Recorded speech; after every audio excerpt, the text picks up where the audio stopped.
আমরা সম্ভবত জানি যে বর্ষাকালে ধান চাষ হয়তো অনেক জায়গায় দুবার চাষ হয়, খরা চাষও হয়, কিন্তু অনেক জায়গায় তো খরা চাষ হয় না, যেমন আমাদের নদীতে খরা চাষ হয় না, এককালীন ধান ওই আষাঢ় শ্রাবণ মাসে।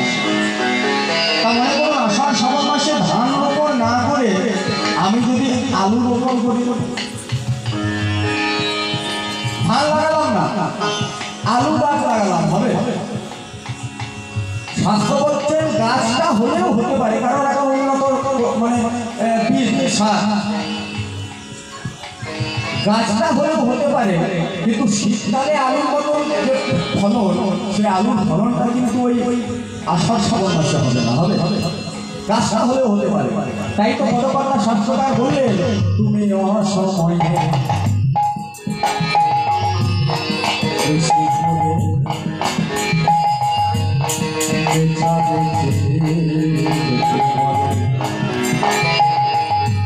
গাছ যদিও হয়,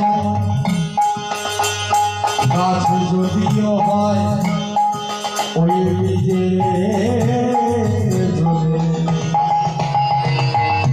নানা ফল তো মিলে না,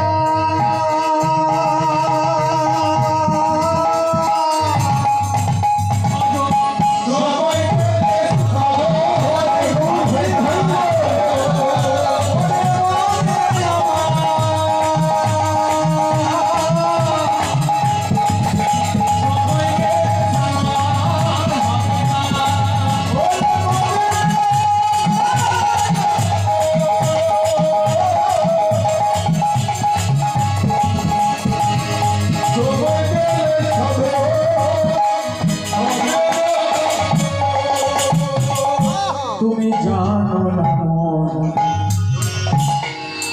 ভালে দিলে থাকি না জল শুকালে। মাছ চাষ পুকুরে হয়,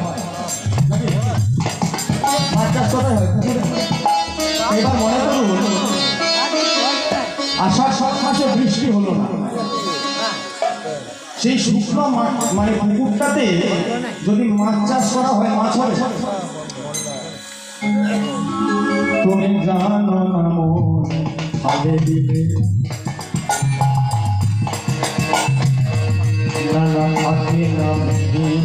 জল শুকালে। মাছ জলে বাস করে, মাছ জলে বাস করে, কিন্তু জল যদি না থাকে, পুকুরে যদি জলটাই শুকিয়ে যায়, মাছ থাকবে? বলে তাহার পরে ওই মাথায় দিলে আপনি যতই ওই পুকুরটাকে গরম করে কাটুন না কেন, সকালবেলায় আমরা মনে করি ঝর্ণা ঝরবে, ঝরবে।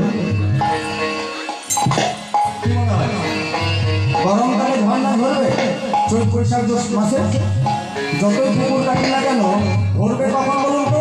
আবার যখন মেঘ ভাঙা বৃষ্টি ওই আষাঢ় শ্রাবণ মাসে হবে, তখন ওই পুকুরটা ভরবে, তার আগে না। তাই শাস্ত্রকার বললেন তাহার পরে তুমি বাধা দিলে নানা মোহনা শোনে না,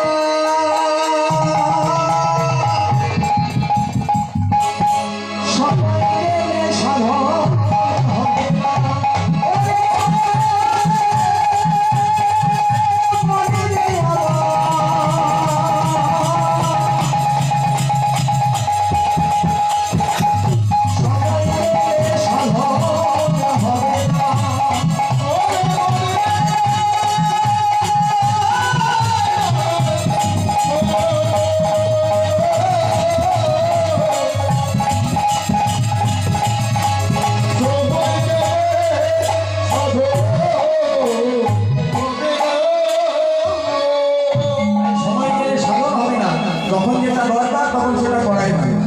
তাই মহাপ্রভু আবার ফুলের বনকে দর্শন করে আর বললেন এরাই আমার সবাই গতি